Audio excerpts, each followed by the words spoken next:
I will be talking to you this evening about who I am, why I am running, and the goals that I would lead toward. I am running for the United States Senate to help set a new course for our state and our nation by leading toward a vision of the possible, a vision that fulfills the great promise of our ideals, the promise of life, liberty, and the pursuit of happiness for all people. Such a future is within our reach today, even as challenges mount upon our doorstep. I am a Mainer, and I've been blessed to live here nearly my entire life. Claire and I have chosen to make Maine and Springville our home to raise our children. Our roots in Maine go deep, with personal history and relatives anchored around our state. From the bottom of my heart, I love our great state and her amazing people. I am an uncommon candidate. I have not journeyed to this podium today through the usual paths. While I have not climbed a political ladder, I have climbed a ladder of service. I'm a family man, a husband, a father, and an educator with 25 years of experience in the trenches as an administrator, a teacher, a coach, and a wilderness guide. I'm a worker, a thinker, and a leader who will rock the boat for the common good.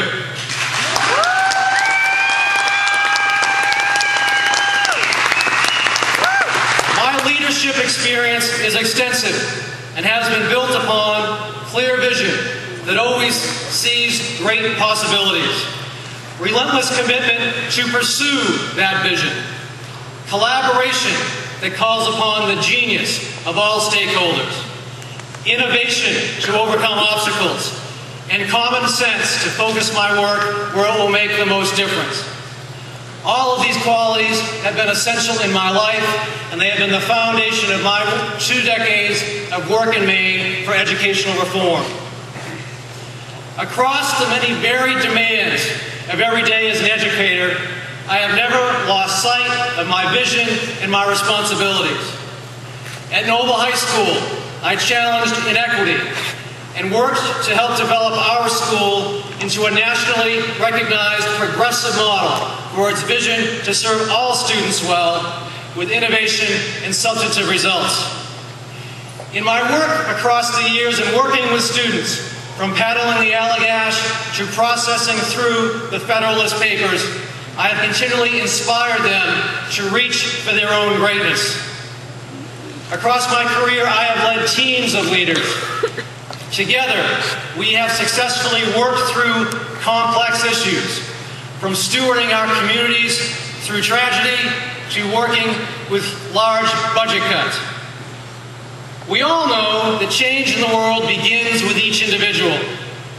I lead people to envision the future that they want for themselves and then to always move in that direction.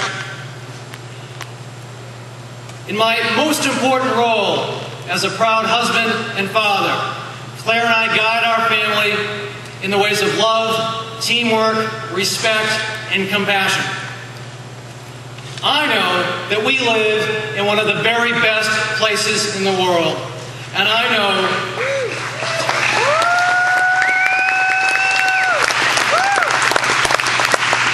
that our children hold within them all of the wonder and the power of the human race. I know, and I have seen countless times, that we are all more than what we know. Our future should be bright. And yet, while our country has much to be proud of, as is apparent here today, things have been tough. It is clear that we are off course. Things have been extremely difficult for many and even harsh for some. We seem a little lost as a people. Poverty of means and poverty of thought is apparent across our society.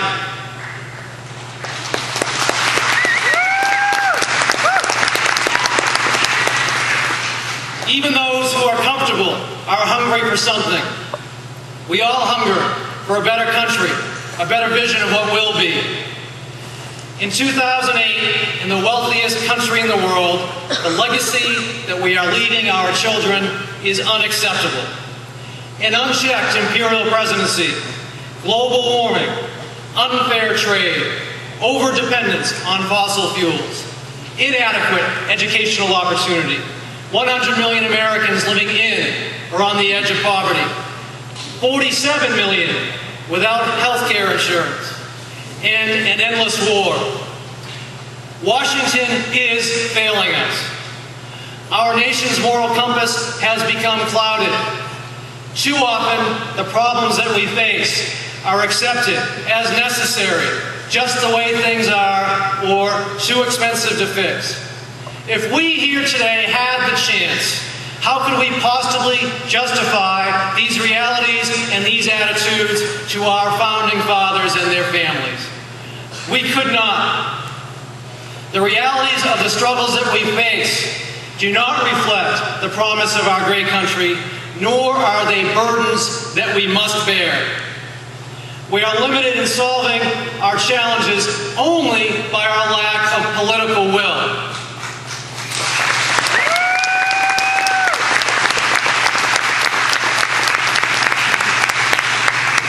We must create the future that we intend, rather than stumble into the misdirected consequences of yesterday. We must set a new course for Maine and the nation. To this end, we must renew our vision of what is possible. And we must ask ourselves here today, across the state and across our great country, what kind of a country do we want to be? And then we must commit ourselves to that vision that best protects the promise of our country for all people. But we must also take heart, for the answers to our challenges are already within us, as I have clearly heard in talking with so many of you across the state these past months. We can recommit to the promise of America and decide together that we want to be a nation that holds the common good of its people as its first priority. And together,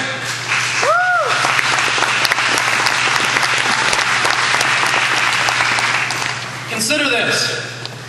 On a journey of 1,000 miles, if we change course just 3 degrees, barely perceptible at first, that at the end of that 1,000-mile journey, we will have changed our destination by a full 52 miles. New ways of doing things can have exponential results. Imagine if we redirected just 2.5% of all military spending, approximately $25 billion per year, to create zero-interest loans and block grants for our communities across the country to become more energy efficient.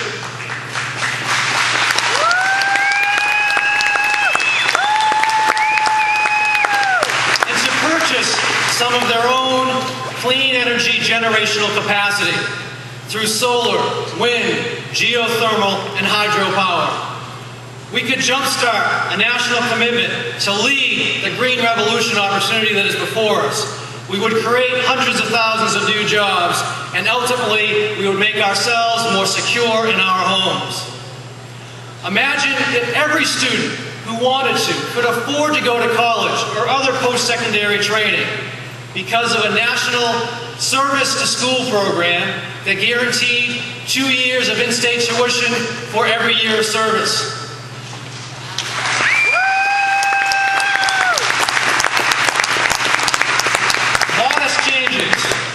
Made possible by collective will, innovation, and bold leadership, will change our future. But some will ask, can we afford to invest in our people? Can we afford to strengthen our communities? I say we cannot afford our current course.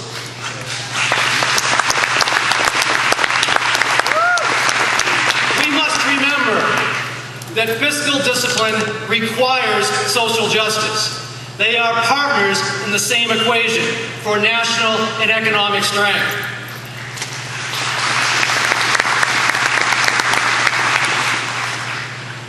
Investing in our people and strengthening our communities is ultimately the best business plan for Maine and the nation. the most ethical decisions, those that best support our common humanity, are also the most profitable investments for society.